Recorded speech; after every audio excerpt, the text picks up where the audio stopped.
ታዋቂዋ ቲክቶከር ጃኒ ገብሩ የመኪና አደጋ ደርሶባት በሆስፒታል እንደምትገኝ በዚህ ሰዓት የወጡ መረጃዎች ያመላክታሉ። ከሷ በተጨማሪም የአዶናይ ወንድም አቶ ሳላ ብርሃነ የመኪና አደጋ ደርሶበት በሆስፒታል እንደሚገኝ መረጃዎች እየወጡ ይገኛሉ። ታዲያ እንዴትና በምን አይነት ሁኔታ የመኪናው አደጋ ደረሰ የሚለው መረጃ እስካሁን ድረስ ምን አሳዛኝ ሰበር ዜና ደርሶኛል። ተወዳጇ ቲክቶከር ጃኒ ገብሩና የቲክቶከር አዶናይ ወንድም አቶ ሳላ ብርሃነ ላይ የመኪና አደጋ እንደደረሰባቸው ተሰምቷል።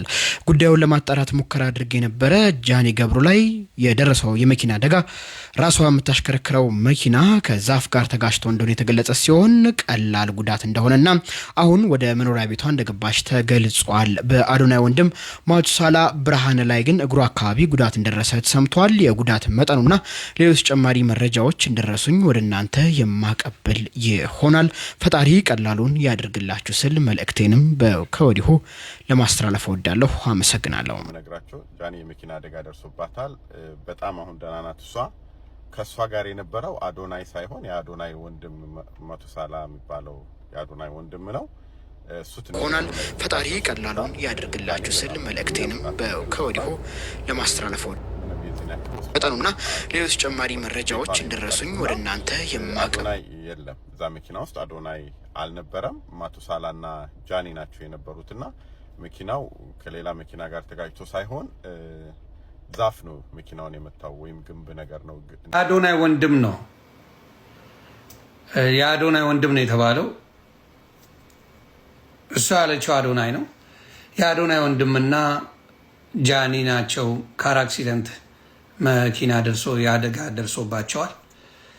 እንግዲህ ያጋጥማል ኢትዮጵያ ላይ እንደዚህ ካር አክሲደንት። አሜሪካንም እጅግ በጣም አሳዛኝ ዜና ነው እየሰማን ያለ ነው። እኔ ከሊያ ፖስት ካረገችው ጀምሮ ማነው ምንድነው የሚል ነበር እንጂ የተሰማ ያለው ዜና እጅግ በጣም አሳዛኝ ነው። አሰላሙ አለይኩም ወራህመቱላሂ ወበረካቱ። ውድና የተከበራችሁ ቤተሰቦች እንዴት ናችሁ? በያላችሁበት ሰላም ሁኑልኝ እያልኩ መግቢያ ላይ እንደሰማችሁት ብዙ ምንጮች እንደሚሉት ከሆነ በእህታችን ጃኒ እና በጓደኛዋ በአዶናይ ወንድም ላይ የመኪና አደጋ ደርሷል እየተባለ ነው። በጣም ያስደነግጣል። እውነት ለመናገር ብዙ ሰዎች አሁን ቅርብ ሰዓት ላይ እየዘገቡት ነው። ቀን አካባቢ ሊያ ሾው ተናግራ ነበርና ሁሉም ሰው ማን ነው ማይሆን የሚለውን ነበር እንጂ አዶናይና ጃኒ የሚልም ሰው ነበር እና ብዙ ሰው ተወዛግቦ ነበር። አሁን ግን በይፋ ጃኒና የአዶናይ ወንድም እየተባለ ነው። ፈጣሪ ቀለል ያድርግላቸው። እውነት እጅግ በጣም ያሳዝናል። ግን የሰው አይን የሰው አፍ መጨረሻው ይሄ ነው። የምር በጣም ያሳዝናል። በጣም ማለት ነው። ምንድነው የመጣብኝ መሰላችሁ አእምሮዬ ላይ ጋይስ? የሆነች ሴትዮ የሆነ ታዋቂ ቲክቶከር ይጠፋል ይበላል ምናምን ስትል የሆነች ሴትዮ ቪዲዮ ሰምቼ ነበር ካሁን በፊትና እዛ ላይ ግምታቸው ተመልካች ምን ነበር? በቃ አዶናይን ነበር። እኔም እንደዛ እንዴት ምናምን ይበላል ይሞታል እየተባለ ነው ምናምን የሚባል ዜና ሰምታችሁ ከሆነ እና ያ ተቀረጸብኝ ብላችሁስ እናንተ ስትሰሙ ምን እንደተሰማችሁ አላውቅም።